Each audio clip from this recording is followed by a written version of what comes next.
السلام عليكم ورحمة الله. أهلا بكم متابعي قناتنا الكرام في نشرة إخبارية جديدة لأهم الأخبار. غلق المساجد قرار عاجل من وزارة الأوقاف.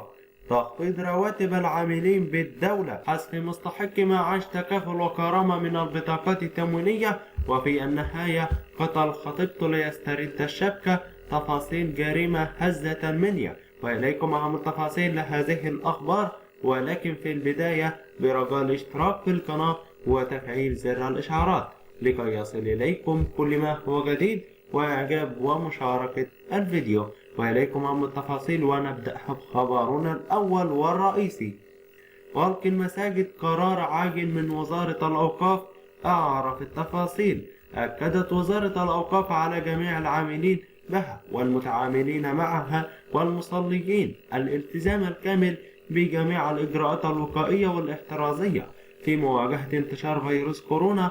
وحذرت وزارة الأوقاف بشدة أيضا بالغة من أي تهاون في تطبيق الإجراءات الاحترازية سواء بالمساجد العامة أو بجميع المقار الدولة المخصصة بذلك، وبالوزارة أيضا وجميع الجهات التابعة لها، ومؤكدة أنها ستتخذ كل الإجراءات اللازمة الحاسمة تجاه من تثبيت مخالفة ذلك للإجراءات الاحترازية أو التهاون في تطبيقها في نطاق ما كلفها به، وكذلك أيضا ما يثبت من عدم ارتداء الكمامة في مقر العمل.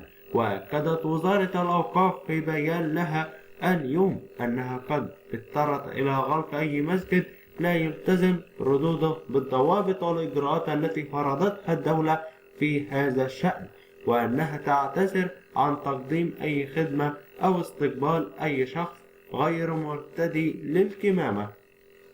ومؤكدة أيضا أن من كان يجب أن تظل في بيوت الله عز وجل مفتوحة فعليه أن يلتزم بالإجراءات الوقائية والتعليمية والإجراءات الاحترازية حتى لا يصيب بأي شيء، حتى تظل بيوت الله عز وجل مفتوحة أمام الراكعين والساجدين.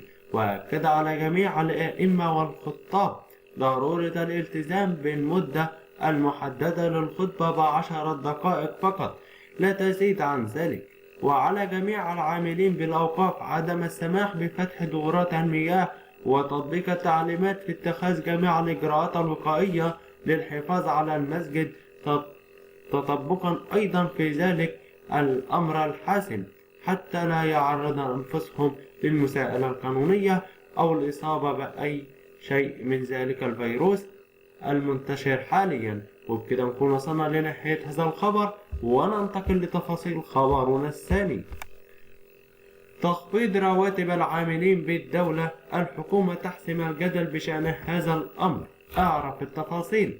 انتشرت في بعض المواقع الإلكترونية وصفحات التواصل الاجتماعي أنباء بشأن التزام الحكومة تخفيض رواتب العاملين بالدولة بالجهاز الإداري.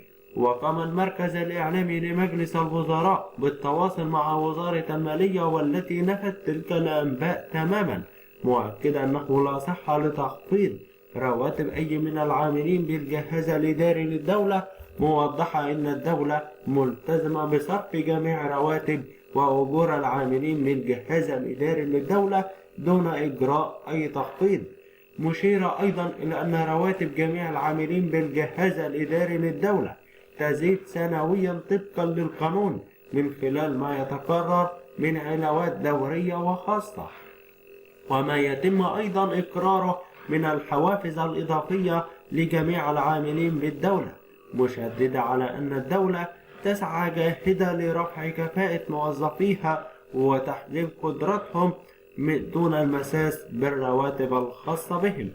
وفي السياق المتصل بذلك، شهدت موازنة العام المالي الحالي 2020-2021 وضع الهيكل الضريبي الجديد الذي يأتي ضمن حزمة من الإجراءات لإصلاح هيكل الأجور، ويستهدف أيضا تحسين الأوضاع المالية للعاملين بالدولة وزيادة صافي الدخل للعاملين، حيث تم زيادة حد الإعفاء الشخصي إلى 9000 جنيها سنويا، وحد الإعفاء العائلي إلى 15,000 جنيها سنويا، الأمر الذي يعني إن إجمالي الإعفاء الضريبي هو 24,000، بواقع إعفاء شهري قدره 2000 جنيه، واستحداث شريحة ضريبة مخفضة بقيمة 2.5% لأصحاب الدخول التي تزيد عن 24,000 جنيها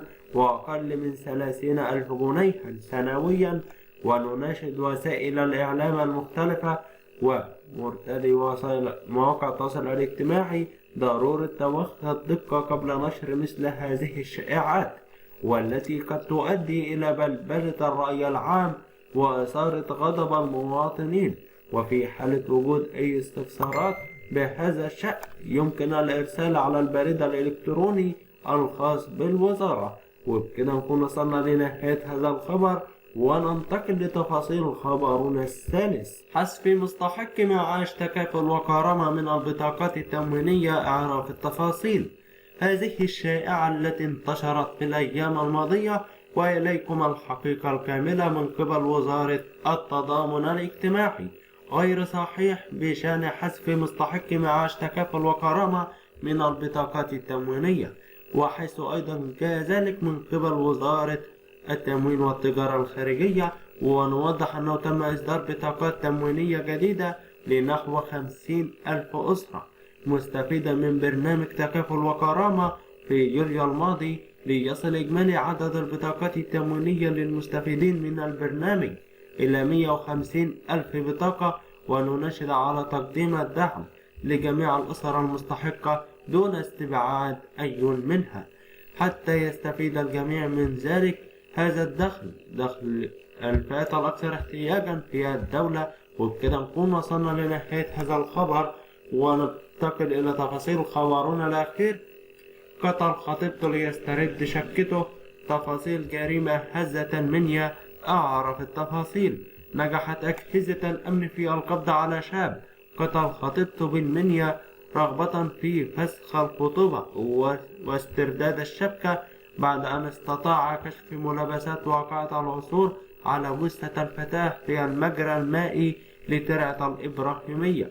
وتبين من تحريات الأجهزة الأمنية بخصوص واقعة العثور على جثة طالبة مقيمة بدائرة مركز شرطة المنيا بالمجرى المائي لترعة الإبراهيمية بالمنيا إن من وراء ارتكاب الواقعة خطيب المجني عليها بدون عمل مقيم بذات الناحية، حيث تم ضبطه وبالمواجهة اعترف بارتكاب الواقعة، وكان رغبته في ذلك فسخ الخطوبة وكي يتمكن أيضا من استرداد المصوغات الذهبية المقدمة إليها فيما تعرف الشبكة من أهليتها. وتم اتخاذ الإجراءات القانونية اللازمة لذلك، وتحرر المحضر اللازم بالواقعة. وبكده نكون وصلنا لنهاية نشرتنا الإخبارية اليوم، برجاء الاشتراك في القناة وتفعيل زر الإشعارات لكي يصل إليكم كل ما هو جديد. طبتم وطابت أوقاتكم. نلقاكم دائما في أفضل صحة وحال، والسلام عليكم ورحمة الله وبركاته.